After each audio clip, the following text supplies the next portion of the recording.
Good afternoon, ladies and gentlemen, honorable judges, respected teachers, and all participants. Welcome to the debate competition.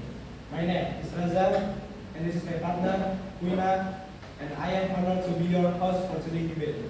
Today, we will witness a thought-provoking debate between two teams on the topic. This house believes that parenting education should be mandatory.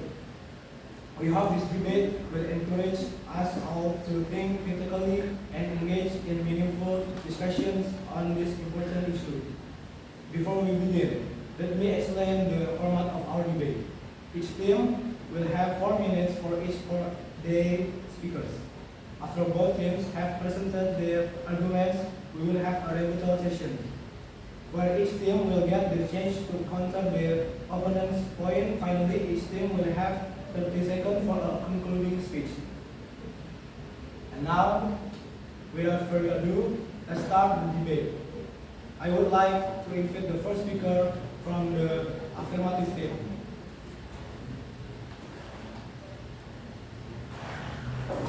Please welcome with the round of applause.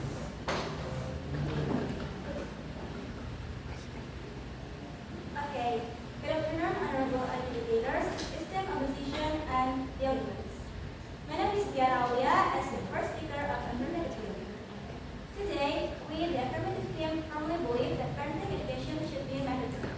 We strongly support the motion that parenting education should be mandatory because we believe that equipping individuals with essential parenting skills will have a transformative impact on families and communities and society as a whole. Before diving into our arguments, let's clarify what we mean by parenting education. Parenting education refers to structured programs that teach essential skills for effective parenting. The skills include child development knowledge, health and safety, emotional support, conflict resolution, and discipline strategies. Our team argues that all prospective parents should be required to undergo a standardized parenting education program. Let me begin by defining the key terms. Parenting education refers to a structured program that equips parents with knowledge and skills to effectively raise children, focusing on child development, communication, and discipline techniques.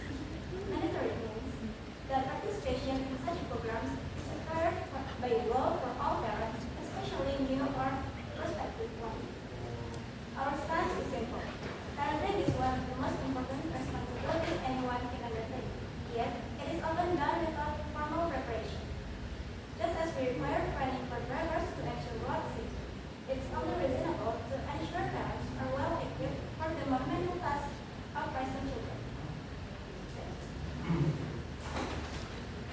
Okay, thank you for your argument, the speaker of affirmative. And now, I would like to invite the first speaker from the negative team. Please welcome.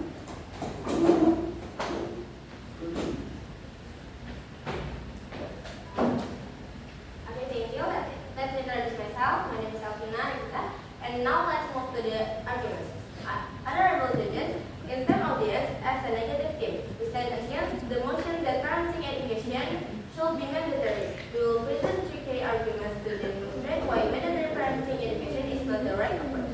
Firstly, parenting education should be voluntary, not mandatory. Families have different dynamics and habits when it comes to raising children, and every parent should have the right to choose the method that suits their needs and beliefs. Mandatory parent education overlooks this diversity and force a one-size-fits-all approach, which is inappropriate. For example, families from different cultural or religious backgrounds may have different parenting practices, and imposing a standardized education could undermine their values and traditions. Secondly, mandatory parenting education adds an unnecessary burden on parents, particularly those who are already struggling with economic and emotional difficulties. Many parents, especially those working long hours or facing financial hardship, already have significant stress in their life. Adding another obligation, such a mandatory parenting course, will only exacerbate this burden. Instead of providing a solution, this policy could add stress and reduce the quality time parents spend with their children. Thank you. Thank you for the argument for the second speaker of leaders team. And now I would like to invite the second speaker from the affirmative team. Please welcome.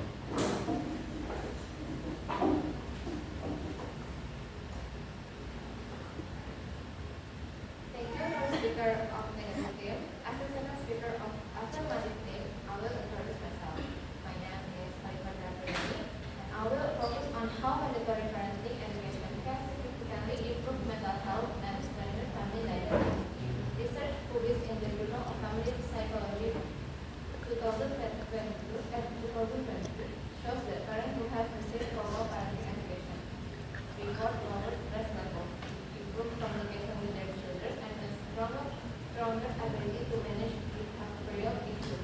This leads to more harmonious households, reducing the risk of conflict, neglect, or even abuse.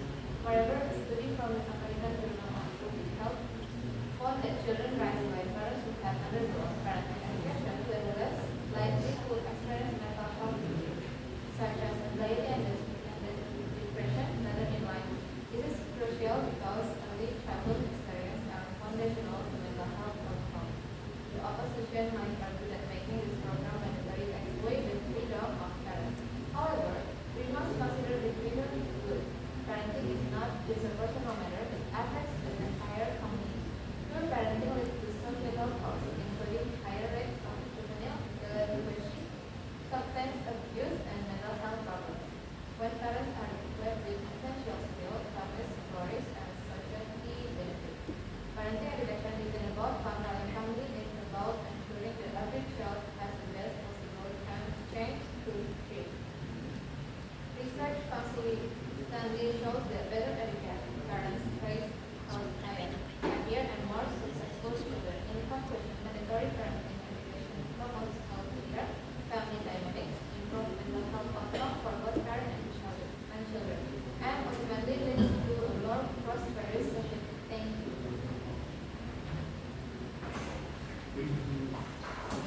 Thank you for your argument to second speaker of affirmative team. And now I would like to invite the second speaker from the negative team. This one.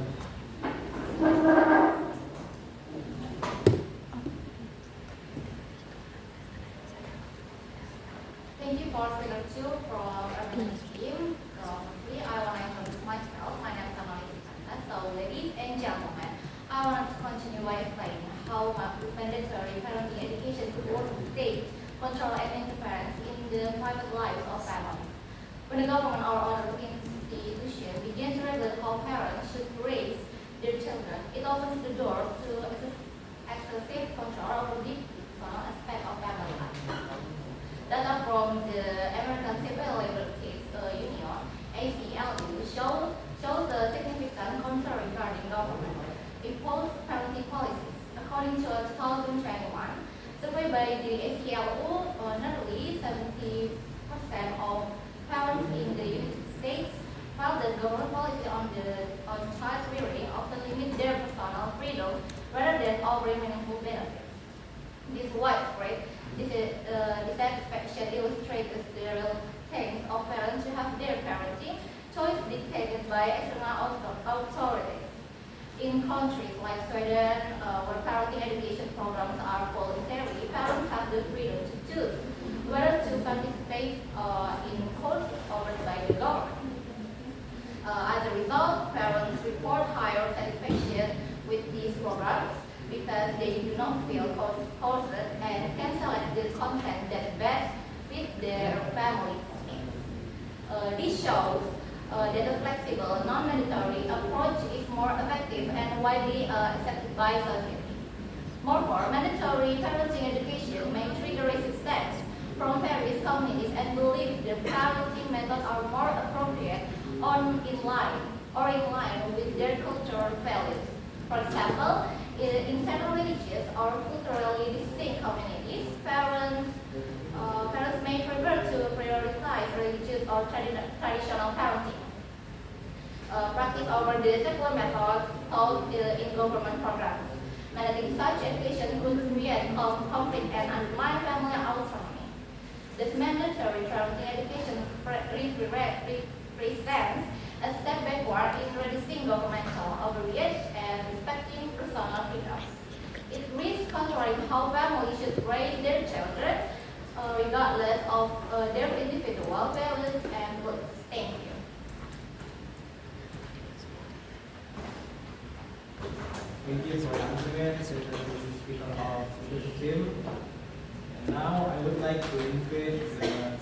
speaker of affirmative team.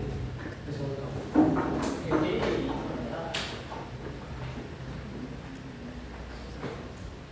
Thank you to the second speaker of negative team and the third speaker of affirmative team.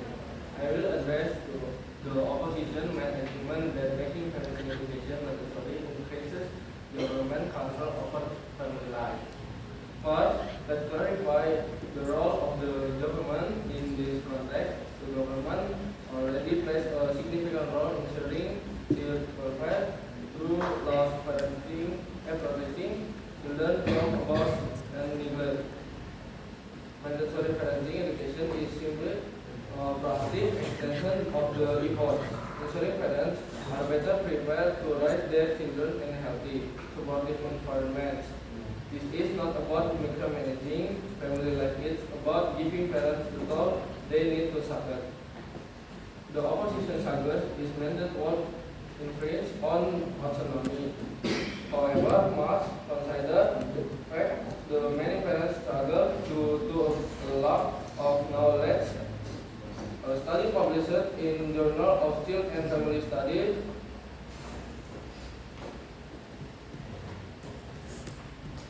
found that for 40% of the parents felt unprepared of the parental, often due to limited understanding of child development and effective discipline strategies. Mandatory education can bridge this gap. Now, regarding the claim parenting education and progress, parents we agree would only with it universally available and required. If it's optional, those who may need it the most are likely to avoid to it to lack of time, resource, or awareness. By making mandatory, we ensure that all parents, regardless of background or circumstance, have access to the support they need. In closing, the opposition phase of government efforts are misplaced. The government is not trying to control how parents live their life. Rather, improving its duty to protect the well-being of future generations. Parenting education is a form of improvement, not control. It helps parents navigate challenge while ensuring the best outcomes for their children and society as a whole. Thank you.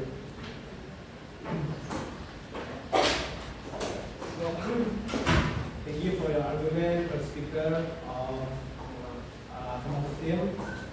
Now, I would like to invite the third speaker of affirmative team. Please welcome.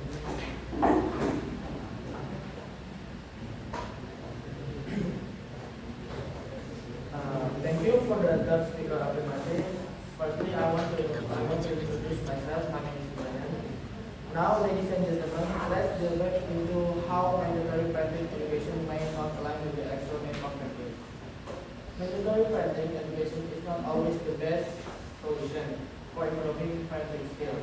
While parental knowledge is important, many other factors contribute to child development. Data from published in 2022 shows that around 17% of parents report needing emotional and social support more than formal education on parenting. This highlights that formal parenting education often does not address the real needs parents face. Instead, many parents need time and effort to focus on their children and provide them with emotional support. Rather than attending mandatory course that may take up available time. Furthermore, mandatory parenting education can lead to parents feeling compelled to follow a system they did not choose, which can decrease the effectiveness of their parenting. Rather than improving parenting, this policy could create additional tension and foster resentment, which ultimately hurt parent-child relationship. Study by Harvard University in 2019 found that emotional tension with infants can increase by up to 30%. When parents feel forced to attend courses they do not choose, even if the courses are aimed at improving their parenting skills. Instead of making parenting education mandatory, the government should focus on creating policy that provide more direct support to families, such as better access to mental health services, extended parental leave, or financial support for lower income families. For instance, Canada parenting leave policy, which is provide to 18 months of paid leave, has been shown to significantly improve the well-being of both parents and children, resulting in better parenting outcomes. In conclusion, we believe that parenting education should be voluntary, not mandatory, and that policies that allows families to choose their own path in raising children are far more effective. Providing a supportive environment through social policies will contribute more positively to child development than forcing parents into mandatory educational programs. Thank you. Okay. Thank you for your argument, first speaker of leadership team. And now, ladies and gentlemen, we are now at the final part of our debate, the closing remarks. This is the moment for each team to summarize their arguments and reinforce their main points. I would like to invite the closing speaker from the affirmative team to deliver their final remarks. Negative. Negative team to deliver their final remarks. Please welcome.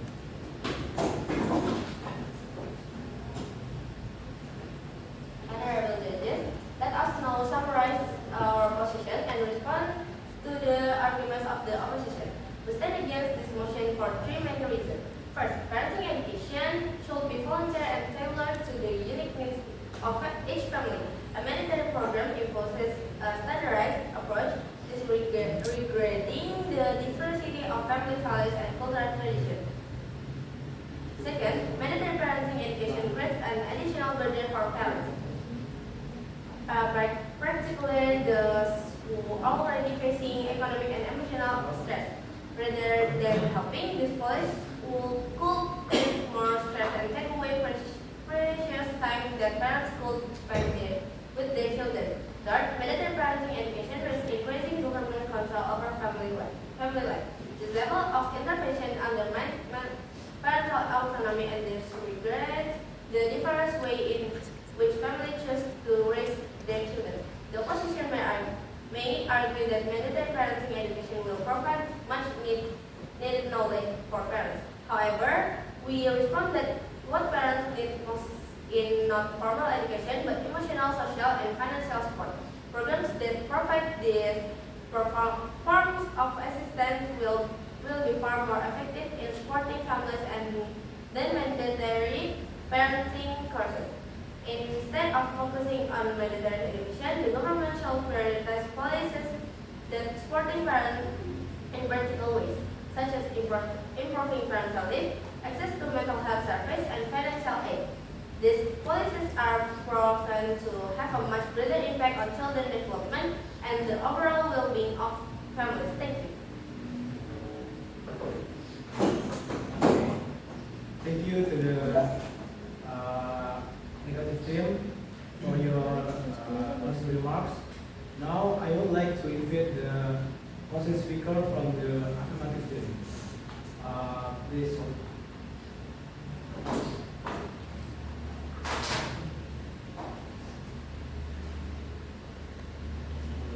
Good afternoon, everyone. I am as the first speaker of affirmative team will summarize our case and highlight why the affirmative team has convincingly demonstrated that parenting education should be mandatory. Our case is based on three key pillars. One, the social and developmental benefits for children. I was aware of how parenting education equips parents with vital knowledge of child development, leading to healthier and more successful children. This is supported by extensive research showing how well-informed parents can favor more nurturing environments. Two, improve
James for the insightful closing remarks. With that, we conclude today's debate. Thank you to our participants and audience for joining us today. We hope you enjoy this debate and can make inspired new ideas and perspectives. My name is Raza, and this is my partner Rina. Have a good day, everyone. Thank you. No applause.